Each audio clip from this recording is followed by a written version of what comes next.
The Minnesota Timberwolves are in a great position with the number 1 pick. The last time Minnie had the number 1 pick, they landed quite a stud in Karl Anthony Towns, Cat. Cat is currently the main guy on the squad and has seen a revolving door of coaches and players throughout his short playing career. The Timberwolves want to end that, and hopefully being in possession of the number 1 pick will help terminate that constant problem for them. Before the trade deadline, the Timberwolves also traded with the Warriors, trading away Andrew Wiggins for D'Angelo Russell, and for both teams, this was a good trade.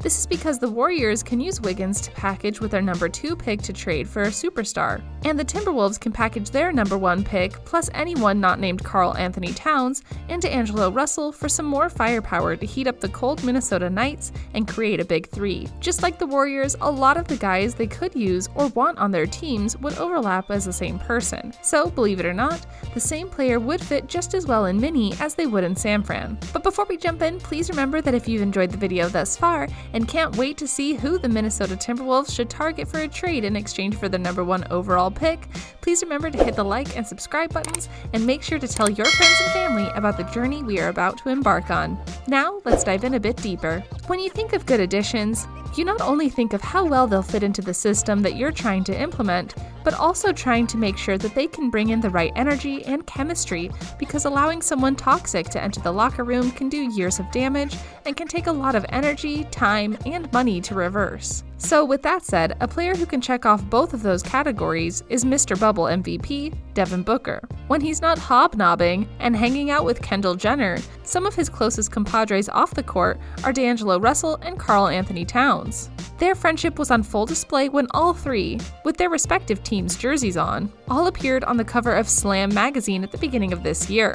At that time, D'Angelo was a Warrior. However, midway through the season, D'Angelo was traded to Minnesota for forward Andrew Wiggins. So, 2 of the 3 have now, not so purposely, joined forces. But since they've been paired up, it seems that they want to purposely get D. Booker on their squad in Minnesota. And why not? I can't think of too many reasons not to have them team up on the same team. 3 All-Stars who play 3 different positions? Sounds like a slam dunk to me. If the Timberwolves are serious about trying to make this happen, they have the artillery in their back pocket to make the dream of all 3 come true. They have the first overall pick, other future picks, expendable players, and the audacity to make it happen. Remember, Minnesota has been no stranger to making big moves for players, so doing this wouldn't be too hard for them. However, the big question mark would be the Phoenix Suns. Would they be willing to part up with the young stud Booker? Do they ask for too much to make it happen?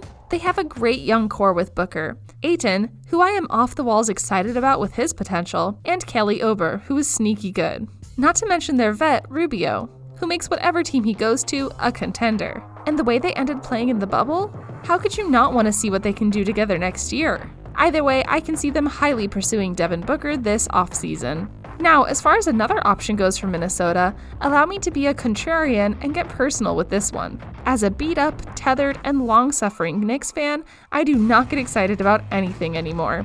In fact, I've established some favorite players and secondary teams to root for, so I have some horse in the race every year. So every now and then, I will throw them into the fold and see how they might fight into the NBA drama. Well, I think with this situation, they can become relevant for the Timberwolves. How can Minnesota and New York put together a trade deal that both parties would benefit from? The Wolves can ask for a monstrous haul. They can request the Knicks' current pick at 8, and their second rounder thanks to the Clippers. A couple of their overcrowded forwards, just pick one, Knox, Gibson, Bullock, Portis, or Julius Randle, and some extra picks in upcoming years, no first rounders, in exchange for the number 1 overall pick and another player. This year may be a toss-up of a year as it pertains to the draft, but the Knicks' luck in the draft lottery is disgusting. No matter how bad their team is or what their odds are, they always seem to fail at getting the number 1 overall pick. And the Knicks have made no secret about how much they love LaMelo Ball. They view him as a Luka type because he is a young player who plays well against grown men in professional leagues around the globe. Now, I'm not going to get into if this is a good idea or bad. I personally think this is good and was one of the few who thought drafting Porzingis was genius, but we can save that for another time. This trade benefits both sides. For the Knicks, they get the PG they have been dreaming of for over 2 decades, aka a trade up to the number 1 slot they have highly coveted for years. How would this benefit the Wolves? Easy. They would be getting 2 to 4 picks, including the 8th overall pick this year, where they can snag a Devin Vassell, Tyrese Halliburton, or Isaac Okoro. Plus, they would be getting forwards that can all complement Cat, can score, and be a perfect defender. The Knicks are flooded with nothing but role players and no stars. But their role players would be excellent on other teams, such as Minnesota. Those role players would be able to get them over the hump. So the T-Wolves can attack this differently. Instead of a win now at all costs, like the Houston Rockets, they can go slow and steady, like the Boston Celtics, which seems to be working thus far out east. Plus, the two teams are in opposite conferences, so no harm, no foul. Lastly, in my opinion, in hypothetical fantasy world, I like to be different.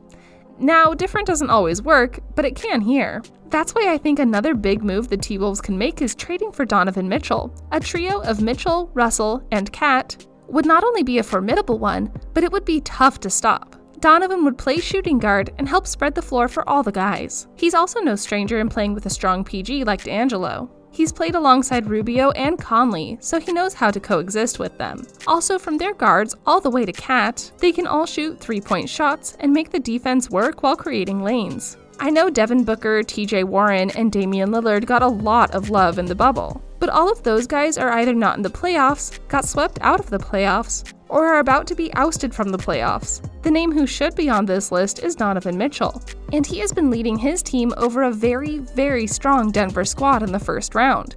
He is proving that he can not only step up and lead, but he can take over a big game when he wants. Other notable targets for the Timberwolves: TJ Warren, Victor Oladipo, Ben Simmons, and Bradley Beal. I can make a case for every scenario here, and only the Minnesota Timberwolves know what's best for themselves. But if I were a betting man, I think they pursue Booker quite heavily. No matter what, they can't go wrong with their choice, because they're in a great position. Check out some of these videos that appear on your screen.